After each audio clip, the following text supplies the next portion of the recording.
Lions News Fan Report, your home for breaking Lions news, exclusive analysis, and the insider perspectives that keep you ahead of the game in Detroit. I'm bringing you the latest updates, strategic breakdowns, and the stories that define our franchise's journey to sustained championship contention. Today, I need to talk to you about something that's been brewing in conversations around Ford Field, something that represents one of those full-circle moments that feels almost too perfect to be true. Stay with me because what I'm about to explore with you connects the past, present, and future of this franchise in ways that could redefine how we think about legacy, loyalty, and the business of building a dynasty.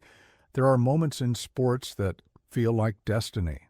Moments where the universe aligns in ways that seem scripted, where storylines that began years ago find their perfect conclusion, where everything that happened in between suddenly makes sense as part of a larger narrative. The Detroit Lions have been building something special over the past 4 years, something that nobody outside of this organization believed was possible when we were sitting at the bottom of the league looking up at everyone else. And at the center of that transformation, at the very foundation of everything we've become, sits one transaction that changed the trajectory of this entire franchise. January 30th, 2021. That's the date that split Lions history into before and after. That's when Brad Holmes made the call that many fans were heartbroken about, but that ultimately became the cornerstone of everything we're celebrating today. We all remember where we were when we found out that Matthew Stafford, the quarterback who had given us 12 years of his career, who had carried this franchise through some of the darkest periods in our history, was being traded to the Los Angeles Rams. The return package seemed significant at the time: Jared Goff, multiple first-round picks, and additional draft capital. But I don't think any of us truly understood just how transformational that single transaction would become for the Detroit Lions. Let me take you through what actually happened with those assets, because understanding the past is crucial to appreciating where this story might be heading. Jared Goff arrived in Detroit as damaged goods in many people's eyes. The Rams were essentially paying us to take him off their hands, including him in the deal to make the money work, while they chased their Super Bowl dreams with Stafford. And you know what? They got their ring. Stafford won a championship in Los Angeles, fulfilled that part of his legacy that Detroit couldn't give him, and nobody in this city begrudged him that success. He earned it, and we were genuinely happy for him, even as we were rebuilding from scratch. But here's where the story gets fascinating. Goff didn't just become a serviceable quarterback for Detroit. He became something more, something that nobody predicted. Over the past 4 seasons, he's thrown for at least 29 touchdowns in each year, finished 5th in MVP voting in 2024, and has started every single game for this franchise, including playoffs. That's 68 consecutive starts of stability, leadership, and increasingly elite quarterback play. The man who was supposedly sent here to die, in his own words, has called this trade the greatest thing that ever happened to him. That's not just a player finding success, that's a player finding home. But Goff was just the beginning of what that trade would produce. The draft capital we received became the foundation for the roster you see dominating the NFC right now. With the 3rd-round pick in 2021, we selected Ifeatu Melifonwu, who contributed as a defensive piece before moving on.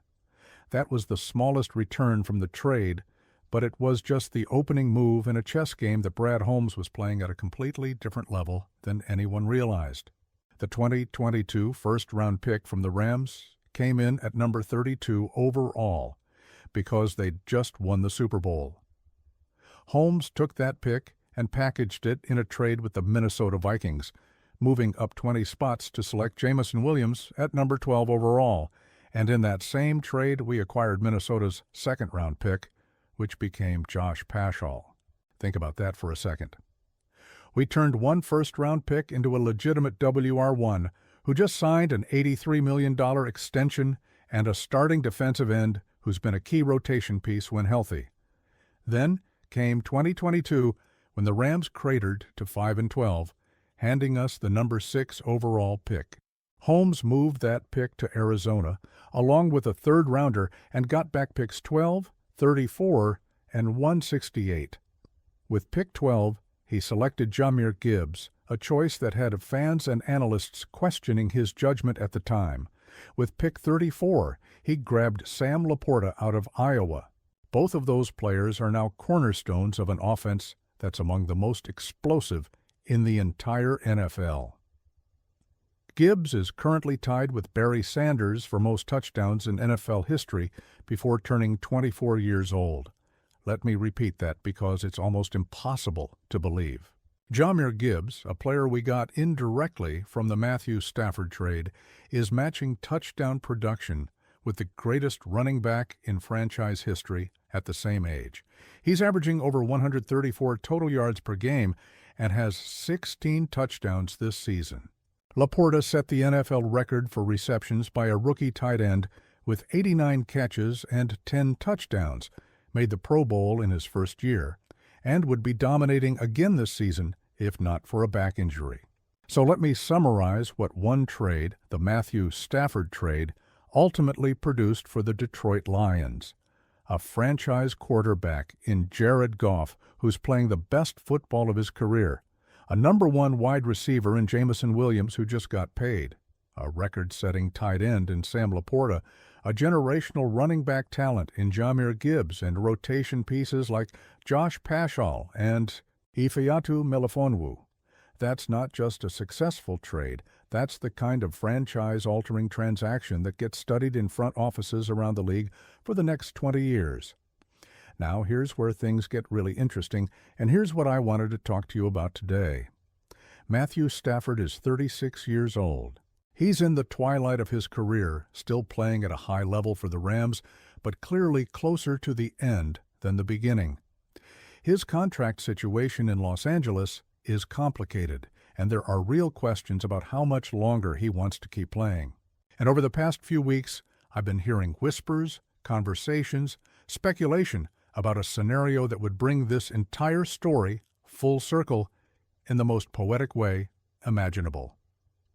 Imagine this: Matthew Stafford coming back to Detroit, not as the franchise quarterback. That role belongs to Jared Goff and the future we're building with him. But as a veteran mentor, as a backup quarterback who knows this organization inside and out, as someone who could help Goff continue his development while also preparing for whatever comes next in his own life. Maybe it's a transition toward coaching. Maybe it's one final season in Honolulu Blue contributing to a championship run. Maybe it's just about ending his career where it began and retiring as a Lion the way he always should have. The financial logistics actually make sense. Stafford wouldn't be commanding massive money at this stage. He'd be coming here for the right reasons rather than a big payday. The Lions have the cap flexibility to make it work, especially if they structure it intelligently. And from a football perspective, having that kind of veteran presence in the quarterback room, having someone who knows this city and this fan base and what it means to wear that uniform, that's invaluable for a team trying to win its first Super Bowl in franchise history. Think about what this would mean symbolically. The trade that built this championship-caliber roster would come full circle with Stafford returning to be part of what his departure made possible. He'd get to see firsthand how his sacrifice, and yes, it was a sacrifice, even though he got his ring in L.A., transformed this franchise from perpetual disappointment into legitimate contender. He'd get to mentor the quarterback who replaced him, help continue Goff's remarkable journey, and maybe even contribute on the field in spot situations or if injury struck.